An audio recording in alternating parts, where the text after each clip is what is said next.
তো বন্ধুরা আজ রাখি। আরেকটা করবো ইনশাল্লাহ। তারকালাপ করবো শেষে একদম রবিবার দিন হয়তো বা নেট যদি সাপোর্ট দেয়। এটা কি কারা কি করতেছে? গাঁজা শিশুদের নিয়ে রিমু রেজের একটা পোস্ট পেয়েছে। আরেকটা করছে আমাদের সামন্ত সুমি আর জাহের আলভির অহংকার। এটাও খারাপ না, দেখতে পারেন। এই জাতীয় আরেকটা করছিল ছিল জাহের আলভি আর তিথি। অংশ বিশেষ দেখি, কয়টা তো দিতেই হবে। আপনারা দুজনে গরিবের বাড়িতে, তোমার এই বাড়িতে আসা ছাড়া আমার আর কোনো উপায় রইল না। আমার টাকা পয়সা, বাড়ি গাড়ি, ধন সম্পত্তি যা ছিল সব শেষ। আমি এখন রাস্তার ফকির হয়ে গেছি বাবা। ব্যাংক আমার তুমি আর তোমার বাপে বাড়ি থেকে বাইরে যাবে, বাইরেও কোথাও যাওয়ার জায়গা নেই। তো এখানে যেহেতু রেশমাই অভিনেত্রী আছে, পরে গরিব হয়ে যায়। এটা একটু দেখাই। 10 লাখ টাকা কাবিনের দিয়ে দেয়, মানে জিত করে এত বিয়ে কিছু হওয়ার পরও তুমি কেন আমাকে আর বাবাকে তোমার বাড়িতে নিয়ে আসলা? একটা সারপ্রাইজ দেওয়ার জন্য। ধরো, এখানে 10 লক্ষ টাকা আছে, এটাই তোমার সারপ্রাইজ। টাকা আমার সারপ্রাইজ মানে? তুমি সবসময় আমার ধমক দিয়ে কথা বলতা, আর বলতা কাবিনের 10 লক্ষ টাকা না দিলে তুমি আমার সাথে সংসার করবে। তো যাই হোক, ওই কাবিন বড় লোক লোকের বিয়ে একটা অ্যাক্সিডেন্ট। আর বাবা ঝালমুড়ি বেছে সিদ্দিক সাহেব। ওই গাড়িটা মানে গাড়িতে ধাক্কা দিয়ে ঝালমুড়ি ফেরত দেয়। এভাবে কোইন্সিডেন্টে ইনসিডেন্টে আর কি হলো। তারপরে আসে। তারপর কিন্তু ওরে খুব আল্লাহ দিনে তো বাপ শাসন করতে পারে না।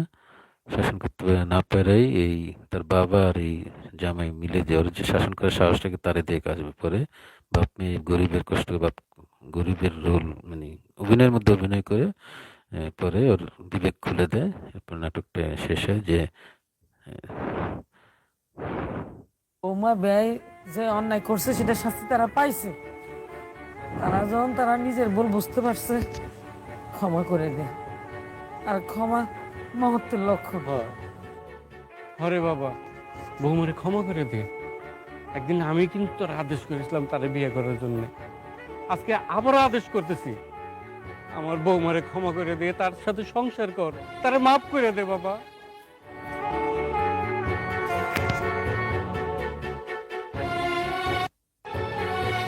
অনেক কষ্ট করে। তো বিষয়টা আসলে আর বাবার অভিনয় ছিল। রেশমা যেহেতু উনি অভিনয় আছে, ওনার একটা ক্লিপ দেখে আর বলি।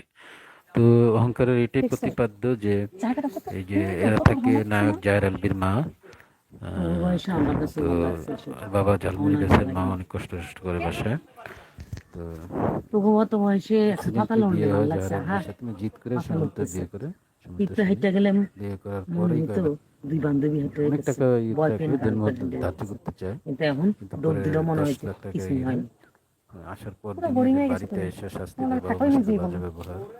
তারপরে খালি 10 লাখ টাকা দাও, 10 লাখ টাকা দাও, কিন্তু মানে ভিতরে ভিতরে কিন্তু বাবা এরকম একটা জমে চেয়েছে যে প্রতিবাদ করতে পারে। পরে বাবা গরিব সাহায্য এটা করে যে এই মেয়েটার এরে দিয়ে শাসন করতে হবে। পরে দেখা যায় যে ওই বাবারটা আসলে নাটক করে ওর বিবেক খোলার জন্য। এই হলো মোটামুটি।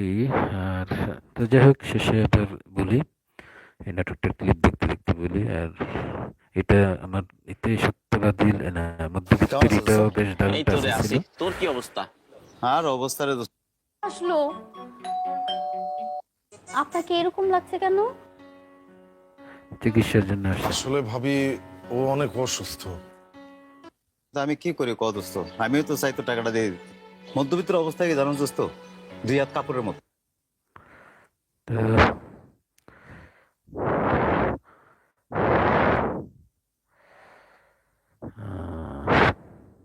তাই গেল।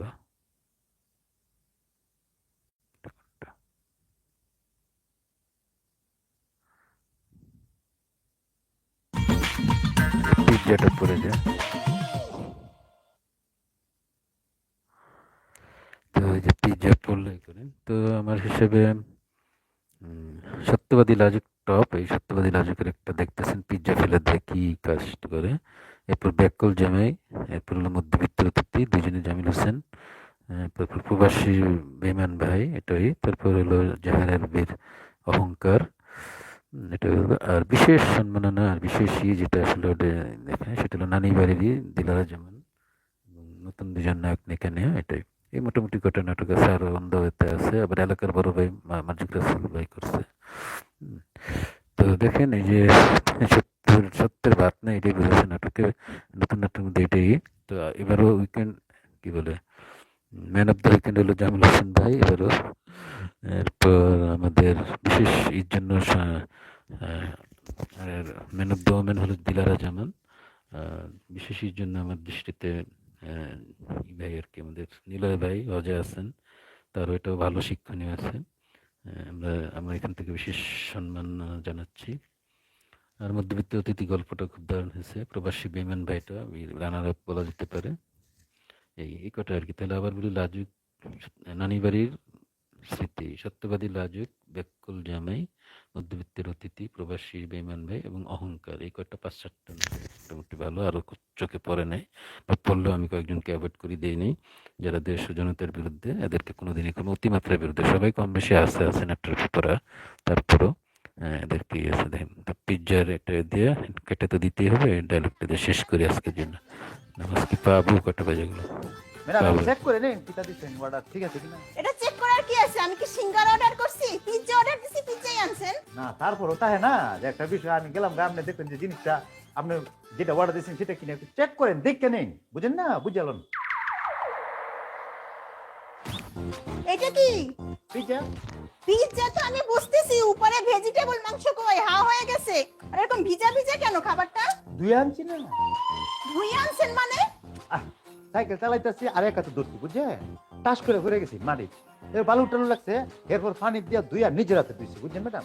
ভালো করে দুইয়া রোদে একটু শুকাইছি, আমি তাড়াতাড়ি ফোন দিতেছেন, পাগল লাগে নাহলে পুরা শুকে আনতাম, এলে গেলে এই স্যার একটু ভিজা আছে, অসুবিধা নেই। আপনি পাগল না ছাগল? নেন আপনার পিজ্জা নেন, টাকা নেন। আর দাঁড়ান, আমি এখনই অ্যাপসে কমপ্লেন করে আপনার চাকরি আমি খাচ্ছি।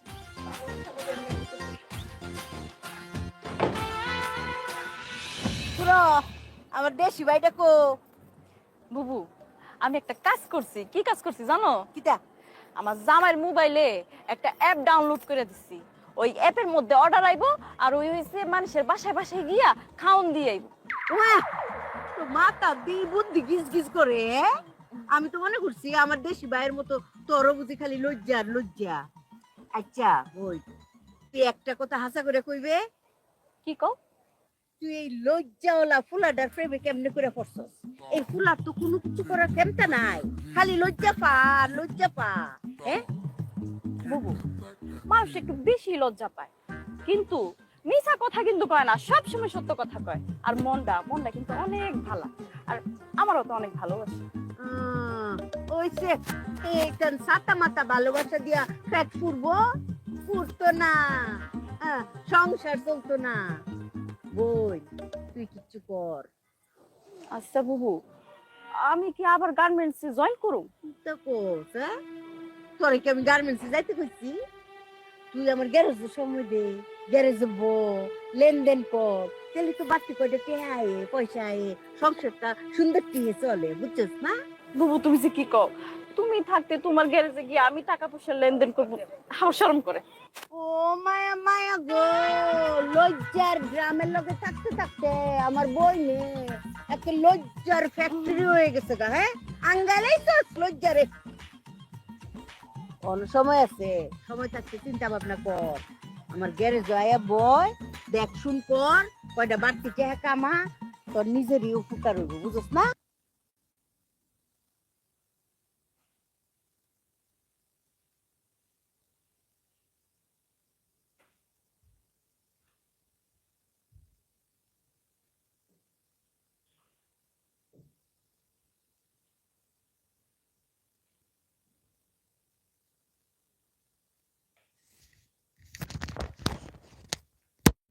তো বন্ধুরা যারা আসছেন সবাইকে ধন্যবাদ।